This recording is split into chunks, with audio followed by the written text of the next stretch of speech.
El título de la enseñanza es, o el tema, Abraham, el padre de la fe. Y como subtema, veamos su ejemplo. Vamos a ver el ejemplo de fe de Abraham como padre de la fe.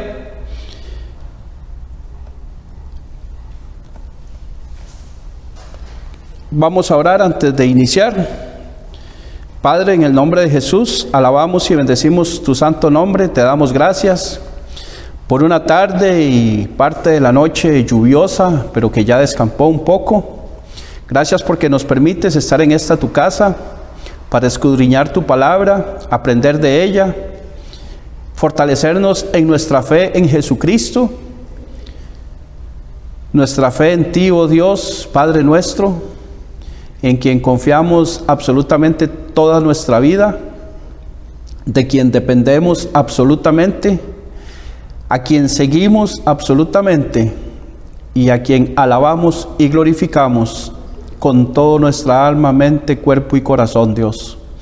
Permite que esta noche tu Espíritu nos enseñe, que use a este humilde servidor para esta enseñanza, que traiga sabiduría, Señor, a cada uno de nosotros para entender tu palabra, para ponerla en práctica y para fortalecernos en nuestra fe en Jesucristo.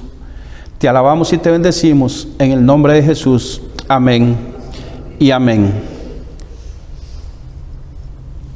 Decía que estamos en Romanos capítulo 4.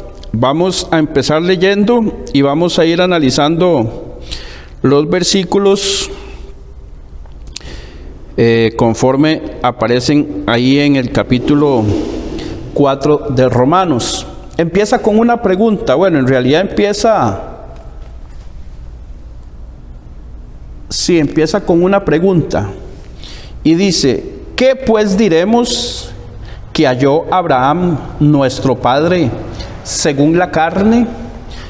Aquí hace una pregunta y donde dice según la carne es como ser humano. Antes de continuar, quiero hacer un pequeño paréntesis y mencionar algunas cosas que se enseñan o se ven en una rama de la teología que se llama hermenéutica. Alguna vez dije que es necesario que estudiemos un poco de hermenéutica. ¿Por qué?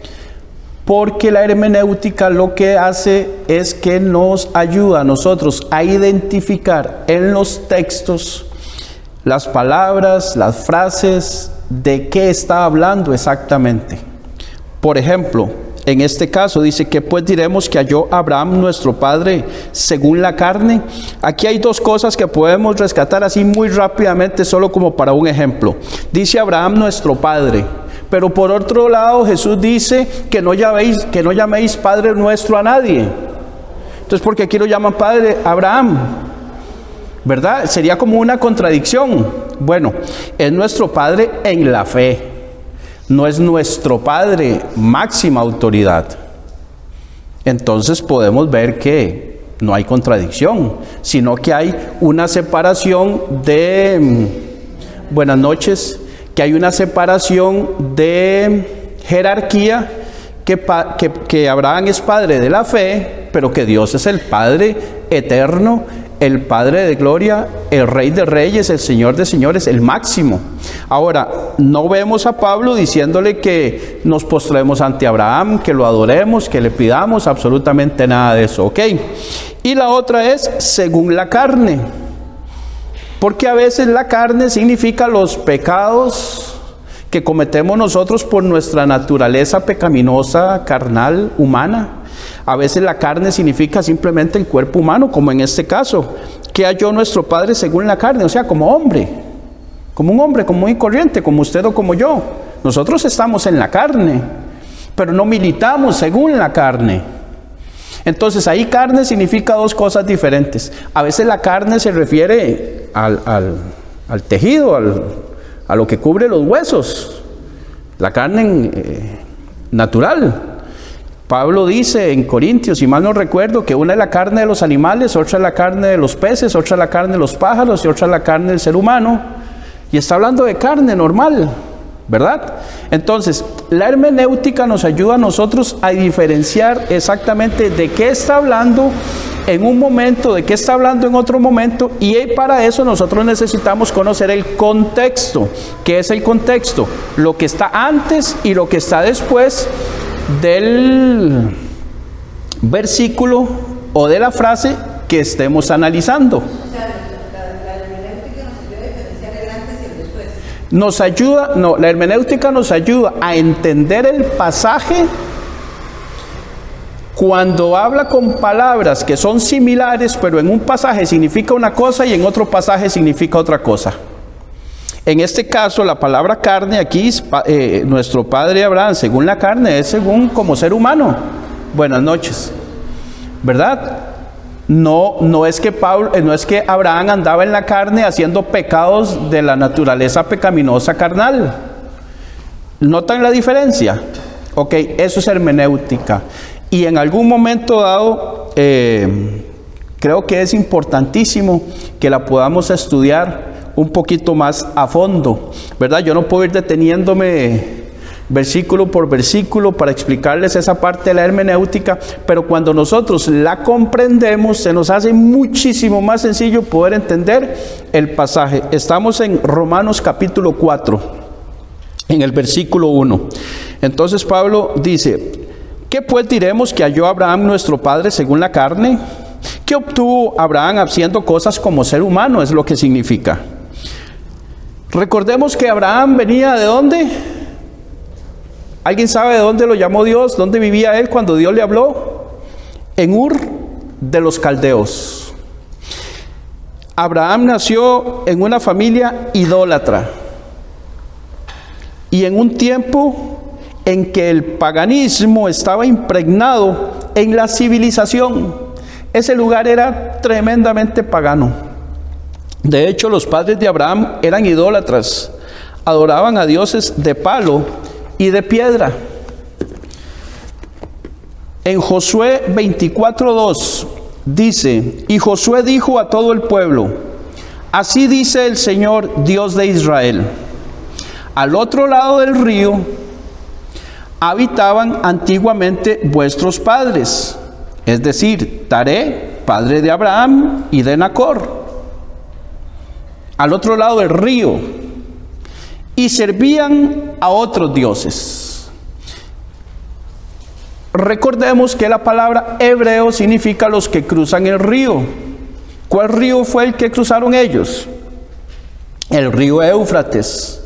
Entonces aquí el escritor de Josué dice que al otro lado del río vivían Taré, padre de Abraham y de Nacor, y ellos adoraban a otros dioses. Eran sumamente idólatras. Ahora se entiende por qué, por pura gracia, Dios se le aparece a Abraham. Porque Abraham era un pagano. Y por pura gracia lo escogió a él. Porque Dios quiso. Así como por pura gracia te escogió a ti y me escogió a mí, te llamó a ti y me llamó a mí. Los llamó a ustedes y me llamó a mí. No fue por algo que hicimos, fue porque Él quiso. Amén. Y le dijo, ¿qué fue lo que le dijo Dios a Abraham? Vete de tu tierra a la tierra que yo te mostraré. Dios tenía que sacarlo de ese lugar para hacer cosas grandes a través de él. ¿Por qué? Porque no era posible si Abraham vivía en esa tierra donde se adoraban a otros dioses. Tenía que sacarlo de ahí. Alguno diría, yo buscaba a Dios, pero adorando ídolos, postrándose, portándome bien. Yo hice la oración de fe, dirá otro. Y cuando pecaba pedía perdón, dirá alguno, etcétera, etcétera, etcétera. La naturaleza pecaminosa del hombre siempre anda buscando llenar ese vacío, el vacío que tiene siempre, y tiene la necesidad de adorar algo. pero no al Dios verdadero. ¿Por qué? Porque la naturaleza pecaminosa jamás nunca lo va a llevar al Dios verdadero. ¿A qué lo va a llevar? A dioses falsos. Jesús fue quien vino a llamar a los pecadores. Dios nos da la gracia, el Evangelio, nos da la gracia. Amén. Es un regalo de Dios. Nos da el Evangelio, ¿cierto? Nos da la fe, nos da la salvación, ofrece el sacrificio, todo de gratis. Entonces, ¿de qué nos jactamos? ¿Qué hace el hombre? Nada, solo le toca creer. Pero todo lo hace Dios. Nosotros no hicimos nada y no tenemos que hacer absolutamente nada para la salvación. Dice el verso 2 del capítulo 4 de Romanos: porque si Abraham fue justificado por las obras, tiene de qué gloriarse, pero no para con Dios. Porque si fue declarado inocente, eso es ser justificado, ser declarado inocente sin culpa por el trabajo con esfuerzo que realizó, entonces puede jactarse, pero solo para sí mismo, no para con Dios. Nosotros no merecemos nada, por lo tanto no podemos gloriarnos o jactarnos de nada. No es por nuestro esfuerzo, eso ya lo hemos dicho muchas veces y lo tenemos bien clarito, ¿cierto? No es por nuestro esfuerzo, no es por portarse bien, no es por ser buena gente, no es por ser una persona que hace un montón de cosas, no. Porque lo que somos buenos, son buenos mentirosos, somos buenos ladrones, buenos o buenas para el chisme, buenos para lo malo. Ahí sí es bueno el hombre, para lo malo sí es bueno. ¿Ok? Eso es lo que es el hombre sin Dios, definitivamente. Ahora, vamos a hacer un ejercicio. Oiga este par de noticias sucedidas en Costa Rica. Dice así la noticia: el OIJ confirmó que el hombre de apellido Casasola Salas, que está detenido como sospechoso de haber secuestrado a la menor Kebril, una bebé de 9 meses, es el padre de la pequeña. Esto ocurrió el 12 de abril del 2023 y aún hoy, 8 de junio, que fue el día que salió la noticia, del 2023, no aparece la bebé. Eso hace un padre con su hijo. Oiga esta otra noticia. La pareja de apellidos Cordero Ramírez y Luques Pérez, de 28 y 37 años de edad, respectivamente, son investigados por el Ministerio Público en este cantón por el delito de homicidio calificado, en perjuicio de persona menor de edad. El bebé, porque era un bebé, la persona menor de edad a quien mataron, fue trasladado la noche del miércoles desde el hospital de San Carlos hasta el centro médico capitalino en estado crítico con un cuadro de insuficiencia respiratoria, muerte neurológica y moretones en diferentes partes de su cuerpo. Hasta ahí las noticias. Ese es el hombre natural. Esa es la mujer natural. En Honduras, ayer escuché la noticia que unas mujeres incendiaron la cárcel y se murieron 34 mujeres. Entonces, tanto el hombre como las mujeres somos malos por dentro. Esa es la naturaleza del hombre sin Dios. Ahora, si ellos, estas personas que estoy hablando ahorita de estas noticias, después de hacer semejante acto de brutalidad, se arrepienten genuinamente, ¿ustedes creen que Dios los perdone? Sí. Claro. ¿Reciben la justificación? Claro. Que humanamente no lo entendemos, si no lo aceptamos, pero nosotros no somos Dios. Esa es la justicia de Dios. Amén. Algunos llegarán en aquel día como el publicano de Lucas 18. Señor, yo oro Yo ayuno 2 veces o 3 veces al día, doy diezmos de todo lo que gano. Yo no soy como ese, el fariseo, perdón. Yo no soy como ese publicano. Yo hago esto, yo hago. Y al final Jesús le dice que el publicano salió justificado antes que él. Y muchas personas ese día van a llegar ante Dios diciéndole: Señor, en tu nombre hicimos muchos milagros, en tu nombre echamos fuera demonios, en tu nombre hicimos, en tu nombre y en tu nombre. Mateo 7:21. Pero ¿qué les va a decir Dios? Apártense de mí, no los conozco. Y les dice una frase: hacedores de maldad. Entonces, andar haciendo esas cosas sin Cristo es hacer maldad. ¿Por qué? Porque enseñan a la gente que es haciendo eso, y la gente llegan a creer que es dizque haciendo milagros, dizque profetizando, dizque haciendo un montón de cosas, pero nunca llevan a la gente a confesar sus pecados, a reconocerse como pecadores, a reconocer que necesitan un Salvador, al verdadero arrepentimiento, al nuevo nacimiento, a la justificación, a la santificación. Y aunque hicieron un montón de cosas, igual van al fuego eterno. Eso es hacer maldad. Predicarles a unas personas un evangelio diferente que al final los va a llevar a la perdición. ¿Qué cosa más mala que esa puede haber?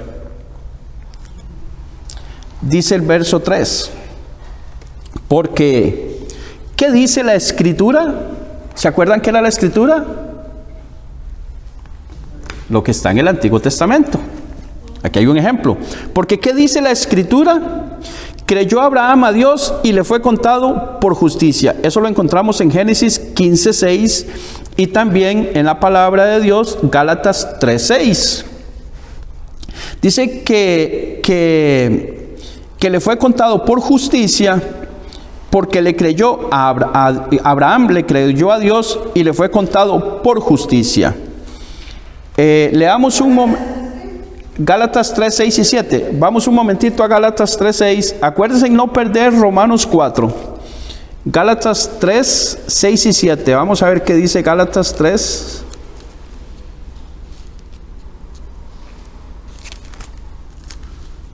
Gálatas 3, 6 y 7. Dice así: así Abraham creyó a Dios y le fue contado por justicia. Sabed por tanto que los que son de fe, estos son hijos de Abraham. ¿Por qué somos hijos de Abraham los de fe? Porque Él es nuestro Padre de la fe. Si Él es el Padre de la fe, nosotros somos hijos de la fe de Abraham. Ahora, eso lo encontramos también en Génesis 15:6, pero no lo vamos a ver ahorita. ¿Por qué es Abraham nuestro padre de la fe? Vaya pensándolo, ahorita quizás lo vemos. En Hebreos 11:8,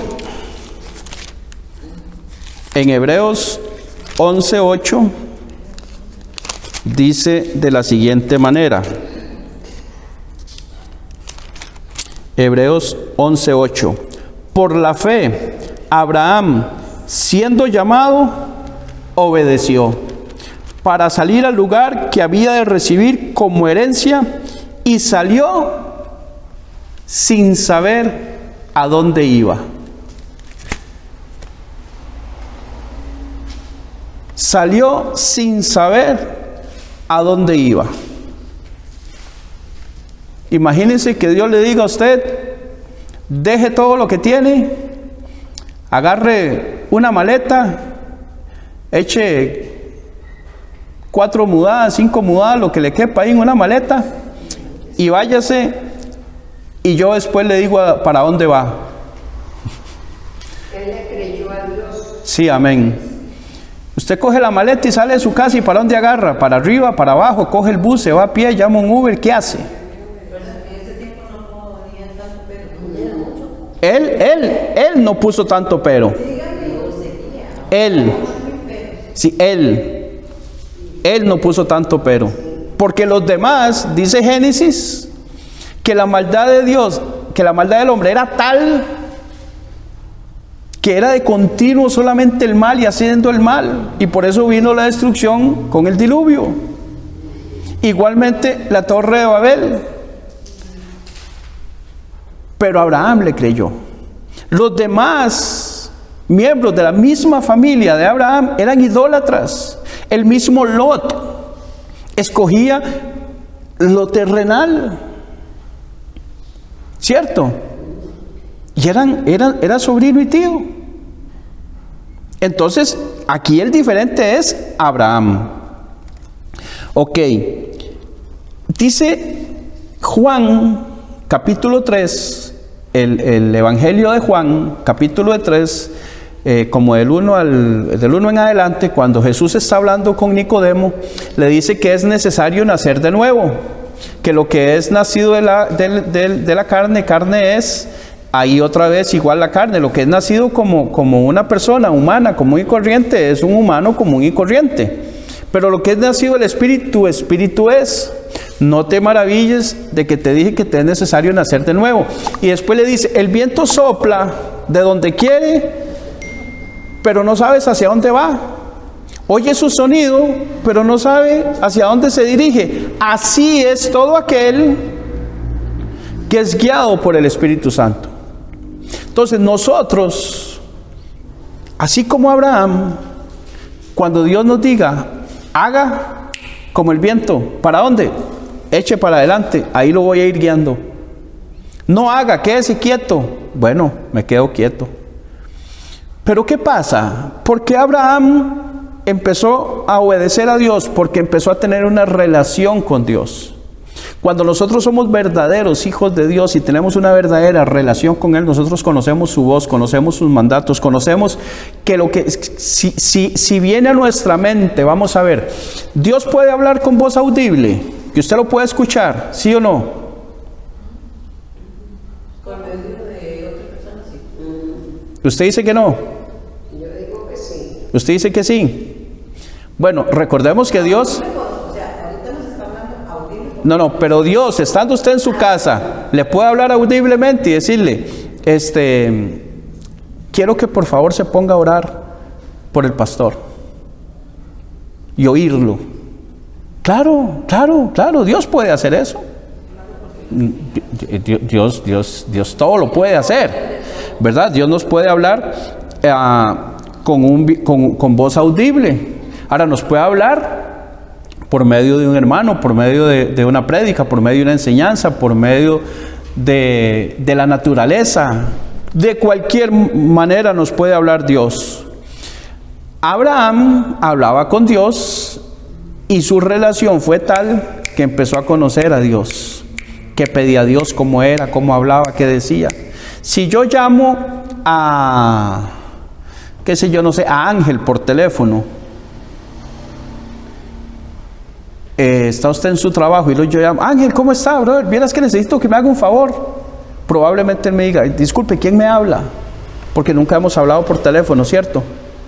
Pero si a usted lo llama un hermano suyo, o una hermana, o su mamá, o su papá, no sé, algún familiar, el jefe, o un compañero con quien siempre está, usted me dice, dígame, porque tanto es la relación que se conocen, ¿cierto? Entonces, la relación con nosotros hace que conozcamos a Dios. Ahora, ¿dónde conocemos nosotros a Dios? En la palabra, en la escritura, en la Biblia entera. Cuando nosotros venga, ya sea un pensamiento, una predicación, que escuchemos a alguien decir lo que sea, nosotros ya tenemos el conocimiento suficiente como para saber si lo que está diciendo está de acuerdo a la palabra de Dios o no. Y si no está de acuerdo a la palabra de Dios, deséchelo. Ahora, si está de acuerdo a la palabra de Dios, por favor, levántese y ore por el pastor, porque va a pasar por una fuerte prueba. Usted inmediatamente, claro, o sea, el diablo no le va a poner eso en su mente. Lo que le va a poner es sueño para que no ore. Pero claro que Dios nos pone a nosotros a orar por nuestros pastores. Nos pone a orar. Ahora, no tenemos que orar por ellos cuando Dios nos diga que oremos, tenemos que orar por ellos siempre, ¿verdad? Pero en un momento así más, puede ser que en un momento dado se nos venga alguien a la mente y esté pasando algo y necesite nuestra oración. Puede ser que le diga, acérquese a... Amén. Puede ser que se nos diga, acérquese a esa persona y dele un abrazo. Acérquese a esa persona y háblele. Hoy le pude hablar a 2 personas yo en el carro, gracias a Dios. Y ambos recibieron muy bien la palabra. Lamentablemente el tiempo no alcanza como para lo que uno quisiera, pero ahí se va sembrando la semilla. Ahí se va sembrando la semilla. Y en algún momento dado, si Dios me permitió hablar con ellos un poquito hoy, puede ser que en otro momento le hable a otra persona. Y en otro momento otra y otra y otra. Y les está hablando de algún modo. Pero cuando me dijo a mí, háblele inmediatamente a ambos. Y la última persona, la mamá del muchachito con el que íbamos, se quedó como 1 minuto terminando de conversar conmigo en el carro. No se bajó inmediatamente. Entonces uno dice, wow. Y me dijo, Dios me habló hoy a través suyo. Bueno, bendito Dios, porque Él usa vasos de barro para que la gloria y la honra sea para Él. Amén. Recuerden que siempre es importante saber qué dicen las Escrituras. Pablo se apoya en lo que está escrito. Recordemos, los que estudiamos SEAN, una de las preguntas que siempre cuando algo nos trae duda o nos trae alguna inquietud que tal vez no sabemos si sí o si no, mira, ¿y dónde dice eso la Biblia? ¿Dónde dice eso la Biblia? Si le están diciendo, por ejemplo, de que, no sé, entre las últimas cosas que he escuchado, otra cuestión que Dios me dijo, no hable más con nombres y apellidos. Pero uno que predica por ahí, dice que predica mucho de portales que se abren. Portales. ¿Qué es un portal? Es una puerta imaginaria y que al otro lado hay algo sobrenatural. Cuidado con eso sobrenatural. Dice que se abren portales. Y los portales que se abren son para un bien económico. Y él dice en el video, y pido para ustedes que Dios los bendiga, pasen, traigan la ofrenda, traigan el diezmo, traigan su dinero. Y le dice a la gente, no pidan, no se conformen con menos de 1 millón. Y está hablando en Estados Unidos. Me imagino que es $1 millón. ¿Cómo que no se conforme con menos de 1 millón? ¿Dónde dice la palabra de Dios que se abren portales y que yo le puedo pedir a Dios dinero? Explíquemelo, pues yo no lo he visto. He leído la Biblia como 5 o 6 veces completa, de tapa a tapa, y nunca lo he visto. ¿Dónde dice eso la Biblia?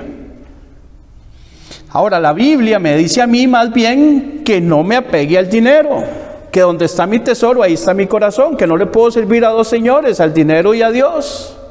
Que raíz de todos los males es el amor al dinero, que es más fácil que un camello pase por el ojo de una aguja a que un rico entre en el reino de los cielos.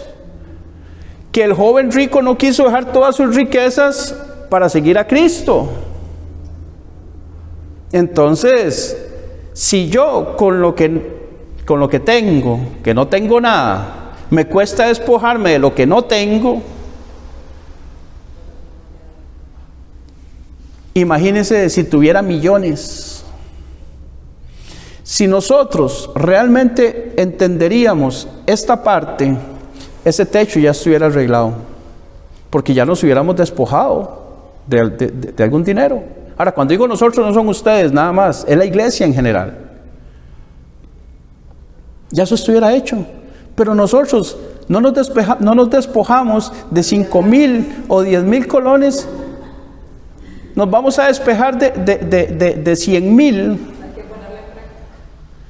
Nos vamos a despojar de 100,000 cuando tenga 10 millones. Menos.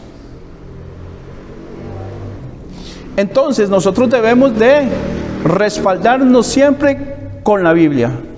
Siempre.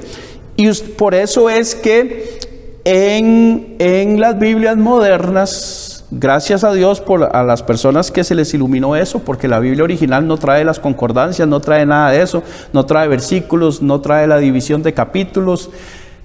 Por ejemplo, el libro de Samuel, primero y segundo de Samuel, es un solo libro en el original. Por ser tan grande se dividió en dos. Después se dividió en capítulos, después se dividió en versículos. ¿Para qué? Para que nos sea más fácil a nosotros poder llegar a donde necesitamos para que la lectura sea más fluida, más rápida, ¿verdad? Pero así no era. Entonces, es importantísimo nosotros saber qué dice la Biblia, porque si la Biblia dice, es santa palabra y hay que obedecer, hay que hacerlo. Y si no dice, no estoy obligado a. Ahora, hay cosas que no dicen, pero hay principios que involucran ciertas prácticas. Por ejemplo, alguien me dijo, la Biblia no dice que no puedo fumar. Digo, sí, tienes razón. La Biblia no dice, no hay un pasaje, no hay un mandamiento que diga, no fumarás o no fumaréis. ¿Verdad? No está. Pero dice que nuestro cuerpo es templo del Espíritu Santo. Ahora, yo le pregunté a esa persona que me dijo una vez, le digo, ¿usted entraría fumando a un templo? No, ¿por qué? Porque es una falta de respeto. Entonces, ¿usted respeta un templo hecho de piedra, de barro, de cemento, de bloc, de ladrillo, pero no respeta el templo de Dios que es su cuerpo y donde vive el Espíritu Santo, si es que lo tiene? Ahora, Pablo también dice, todas las cosas me son lícitas, pero no todo me conviene. Todo me es lícito, pero yo no me dejaré gobernar de nada. Entonces, ahí hay principios que digo, no, a mí no me sirve el cigarrillo. Personas que han dejado el cigarrillo se han dado cuenta que han mejorado mucho en su salud y en la parte económica, porque un paquete de cigarrillos actualmente en Costa Rica anda más de 2,000 colones. Para los que nos escuchan en otros países, son un poquito más de $3. Todos los días, si se fuma una cajetilla, y hay personas que se fuman 2 cajetillas diarias, al final del mes pueden andar en, qué sé yo, no sé, 2 por 3, 6, 100, más de $100 por semana, solamente para quemarlos. Es como coger el billete y prenderle fuego.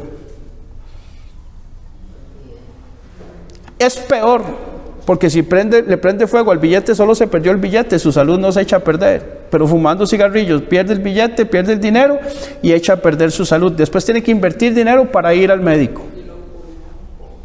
Los pulmones sufren un montón, así es. De manera que Abraham alcanzó la justificación de Dios por creer, que es de lo que venimos hablando. Este libro, esta carta de Romanos está lleno, yo no sé cuántas veces habla la palabra fe o creer en esta carta, pero habla de fe, de creer, de confiar en Dios, pero a cada rato. Y entonces se trata de tener fe. ¿Por qué? Porque si hubiese sido por obra, por trabajo con esfuerzo, entonces su justificación sería el pago por ese trabajo con esfuerzo que realizó. ¿Cuántos trabajan para un patrón acá en este lugar que reciben salario? 1, 2, ¿usted también? ¿Usted recibe salario? Sí, en su trabajo. 3, 4 conmigo. Ok, cuando a usted le viene la paga, a usted le viene esa paga como un regalo del jefe, porque lo quiere mucho, la quiere mucho, o porque usted hizo un trabajo para él. Porque trabajaron para él. Entonces eso no es gracia, es el pago de una obra que se realizó. Pero si su jefe viene a fin de año y le dice, mira, aquí está su cheque por $1,500 de aguinaldo, que son 800,000 colones más o menos, y le dice, y aquí tiene otro pago por otros $1,500 como un agradecimiento por trabajar para mí.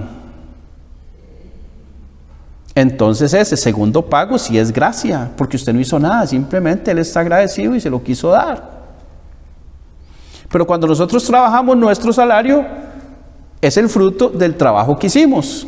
Entonces, si la justificación es por el trabajo, por esfuerzo que hacemos, por las obras, entonces es un pago, no es gracia. Para que sea gracia tiene que ser por fe. Por eso es que la salvación no se pierde. ¿Por qué? Porque nosotros no hicimos nada para conseguirla, tampoco podemos hacer nada para perderla. Porque es un regalo de Dios. Y lo que Dios da, nadie lo quita. El único que lo puede quitar es Él. Pero Dios no es que nos da una cosa hoy y mañana nos la quita. Porque cuando Dios nos da la salvación es porque nosotros hemos creído genuinamente y Él conoce nuestro corazón.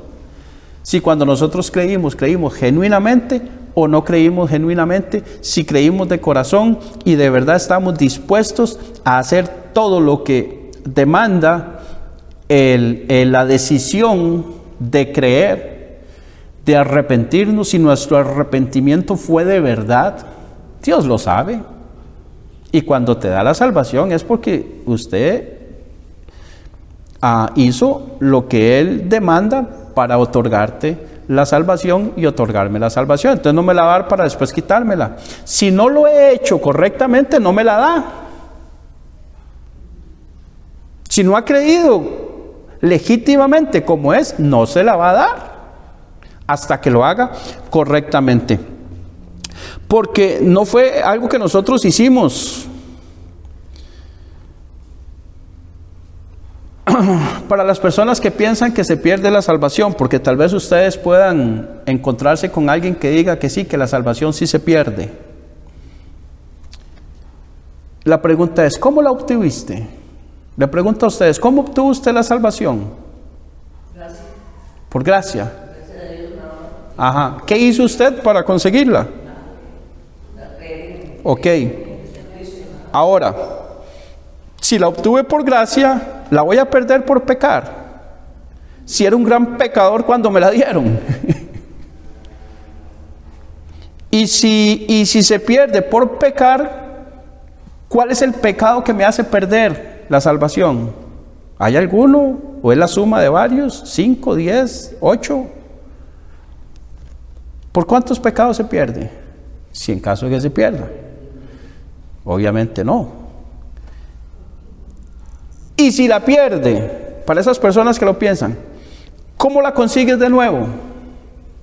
Vuelves a crucificar a Cristo, porque ya el sacrificio de Cristo ya se dio. Si se pierde, significa que ese no fue suficiente, hay que conseguir otro. ¿Cuál otro? Crucificaría de nuevo a Jesucristo y vuelve a pecar y la vuelve a perder y lo vuelve a crucificar y... No. Bueno, algunas personas creían antes. Se volvía a pedir perdón cada vez que uno cometía un error y todo para poder seguir con la justificación. Amén, amén. Pero ya entendemos y sabemos. ¿Cuál es el único pecado que dice la Biblia que Dios no perdona? La blasfemia contra el Espíritu Santo. Pero un cristiano, aquí no vamos a entrar en ese tema, no va a blasfemar. Un verdadero nacido de nuevo no va a blasfemar contra el Espíritu Santo. Antes de conocer, de saber la verdad. Bueno, ese es un tema, vamos a ver, nos desviaremos un poco del tema que estamos viendo, pero eso es un tema que yo no lo juzgaría, se lo dejo a Dios, porque yo no he sido llamado a juzgar si esa persona es salva o no es salva, ¿verdad? Porque nosotros no somos llamados a ese tipo de juicio, ¿verdad? Continuamos. Aquí lo tengo. Los que blasfeman contra el Espíritu Santo y los apóstatas que niegan la fe son gente que nunca nacieron de nuevo. Nunca nacieron de nuevo.